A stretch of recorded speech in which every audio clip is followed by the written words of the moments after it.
has been crucified to me, and I to the world.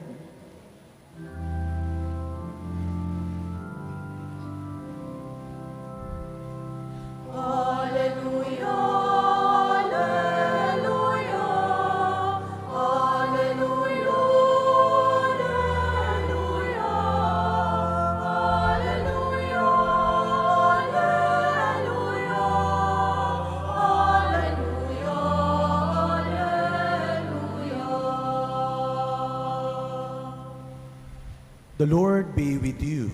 And with your spirit. A reading from the Holy Gospel according to Mark. Glory to you, O Lord.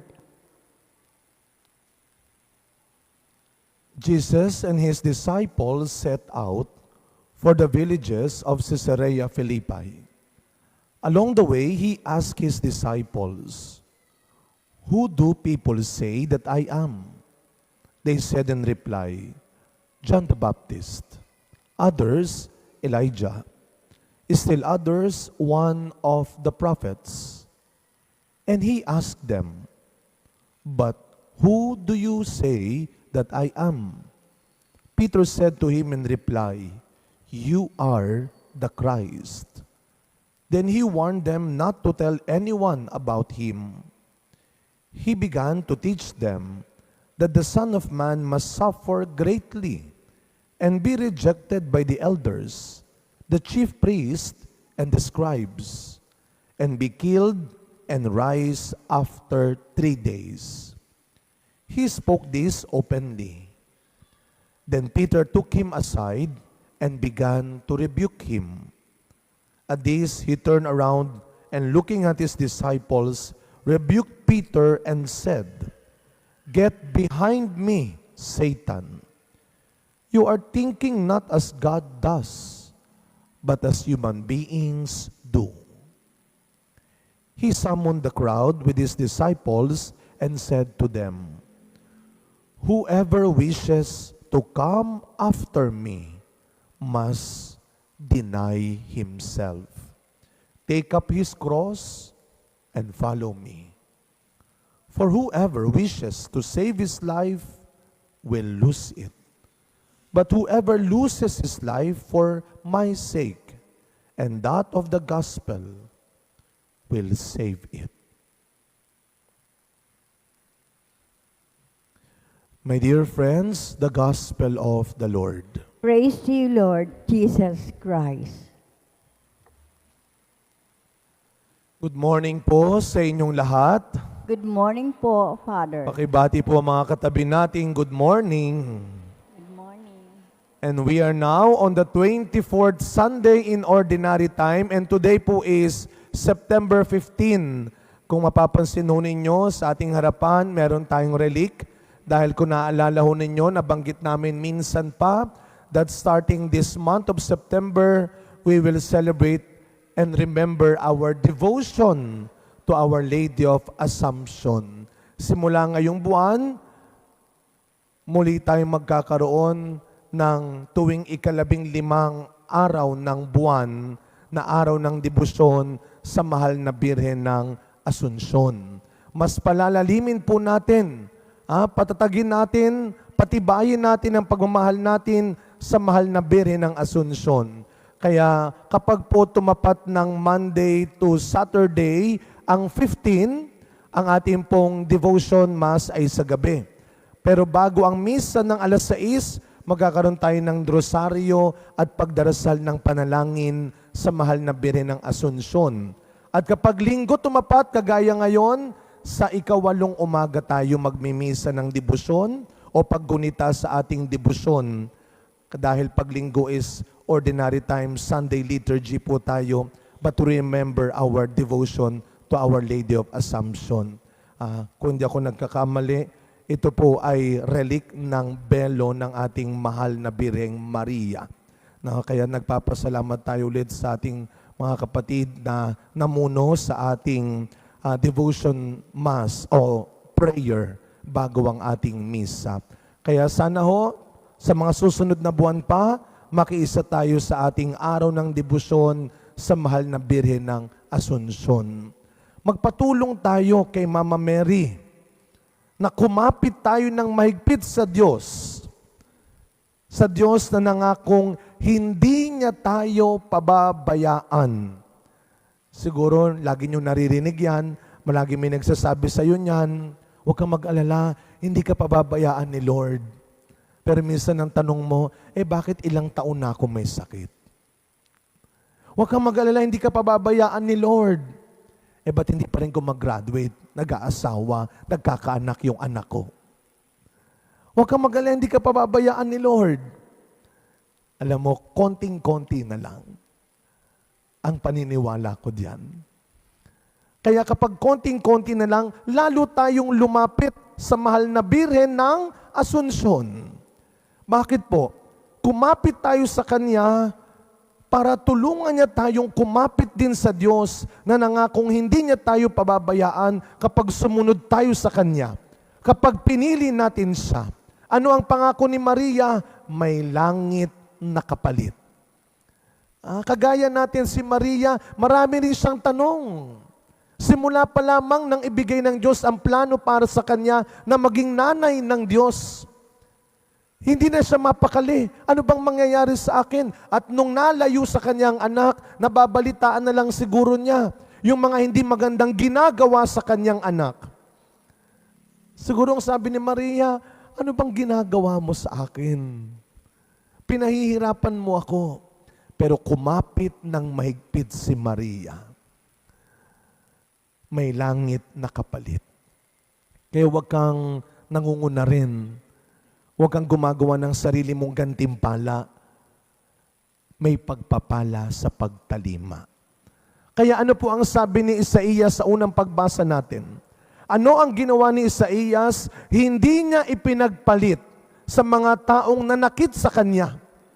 Sa mga taong gumawa ng hindi maganda sa kanya. Ang mas maganda at mabuting ibibigay ng Diyos para sa kanya. Alam niyo, pag nilaya natin yon, bago ka gumante, bago mo patulan yung mali at masamang ginagawa ng iba, isipin mo, pag ginawa mo yan, wala kang pinagkaiba sa kanya. Baka maging mas masahol ka pa sa kanila, ay sayang naman yung inihandang mas mabuting bagay ng Diyos para sa iyo. Paano pag napahama ka? Pag nasira ka? Paano pa yung magandang inihahanda ng Diyos para sa iyo? Kaya nga, bakit ito ginawa ni Isaías? Dahil buo pa rin sa puso at isipan niya na may Diyos na magtatanggol para sa kanya. Na may Diyos na kikilos para sa kanya. Kaya mo pa rin bang sabihin, bahala na ang Diyos sa iyo? Bahala na ang Diyos sa kanila. Kaya mo bang sabihin yon? Kaya mo pa rin bang gawin yon? Na ipagpasa Diyos mo na lang, katulad ni Isaías, ang mga taong nang walang iya sa iyo? Ang mga taong gumawa ng mali at masama sa iyo? Huwag kang papatol. Laging may Diyos na hahatol. Amen? Ito rin ang paliwanag ni Santiago sa ikalawang pagbasa para sa atin. Ito ang ipinaliwanag ni Santiago sa mga tao.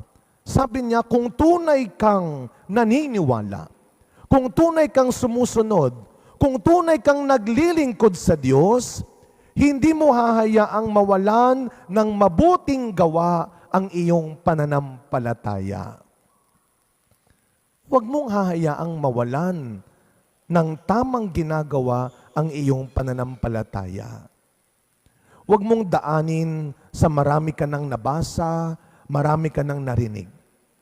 Huwag mong daanin sa mahaba at matagal ka nang nagsisimba at naglilingkod. Huwag mong daanin dyan ang uri ng pagiging Kristiyano mo. Alam nyo, kahapon umaten ako ng misa ng 35th anniversary ng Federation of Transparochial Charismatic Communities. Nung ako po'y sumakay ako'y nag-commute, sumakay ako dito sa tapat ng simbahan natin. Alam nyo, pagsakay ko pa lang, nagsalita kagad yung driver. Nagsiserve ka sa simbahan. Sabi ko, nako, mukha yata may diskusyong mangyayari ito. So sabi ko naman, opo kuya. Tapos andar na kami. Hindi pa lumalayo. May kadugtong na, may follow-up question. Gusto ko pa namang umidlip sana o kaya mag-text sana. Sabi niya, pwede magtanong pa, ano po yun? Yung mga nagsaserve ba, may sweldo yun. Ako, ay hindi. Volunteers ang tawag sa kanila. Volunteer. Ito na yung pinakamahirap na tanong. Yung pari ba, meron ding sweldo? Nako, Diyos ko naman. Sabi ko, alam mo, binibigyan din kami para sa panggastos namin at pambigay sa mga humihingi sa amin. Sabi ko, kailan ba matatapos itong tanungan na ito? Malapit lang yung aking pupuntahan. Tapos sabi niya, huling tanong na po. O ano yon? Sabi niya, anong ginagawa mo sa simbahan? Pari ako. Naku, parang lalo siyang ginanahang magtanong. Sabi ko, bakit? Bakit ho kaya may mga tao ho, naniniwala hong, parang hindi na ho naniniwala sa Diyos. Yung nawawala na ho ng pag-asa. Yung parang pinanghihinaan na ho ng loob. Habang nagdadrive siya, no? Makatingin naman sa daan. Ako konting sasabihin ko lang sana, magdasal ka lang. Nakita ko umiiyak na. Siya pala yung tinutukoy niya. Kaya nagkaroon kami ng counseling on the road. Awa ng Diyos. Minsan, Diyos ang gagawa ng paraan kapag tinatamad ka ng gumawa ng maganda. Diyos ang gagawa ng paraan kapag nagkukulang ka na sa gawa. Hindi pwedeng laging pray lang. Well, siguro hindi ko alam kung ako'y masyadong na-carried away sa Kanya. Dinagdagan ko naman yung aking bayad sa Kanya. Mga kapatid, kung paano tinanggap ni Pedro ang pagkakamali niya, pinagsabihan siya ni Kristo sa Ebanghelyo, "Get behind me, Satan." Sa Tagalog, mas maganda, lumayas ka sa harap ko, demonyo ka. Minsan may mga ganun tayong pagkakataon. Nagiging panira tayo sa mabuting plano at gusto ng Diyos para sa iba. At kung paano tinanggap ni Pedro ang pagkakamali niya, nung itama at pagsabihan siya ni Jesus, mga kapatid, huwag ka rin basta-basta magagalit. Huwag kang bastang umaayaw. Kapag kinakailangan mo nang harapin ang mga bagay na dapat mo nang ayusin, na dapat mo nang itama sa sarili mo. Pananampalataya rin ang tawag diyan. Ang pagtitiwala sa mga pwedeng mas tama, mas magandang bagay na pwedeng mangyari sa iyo kapag sumunod ka. May biyaya sa pagtalima. Kaya sa pagkapatuloy na misa natin, mga kapatid, sa tulong, sa gabay ng ating mahal na ina, ang Birhen ng Asunsyon, bantayan mong mabuti ang pananampalataya mo. Pray for your faith. Araw-araw, hilingin mo sa Diyos na dagdagan niya, patibayin niya ang pagtitiwala mo sa kapangyarihan at kabutihan ng Diyos. At muli, huwag nating kalilimutan, huwag mong pababayaan na mawalanan ng mabuting ginagawa sa kapwa ang iyong pananampalataya. Ang pananampalataya, hindi lang pinag-aaralan, hindi lang pinagtatalunan. Ang pananampalataya, isinasabuhay, ginagampanan. Amen.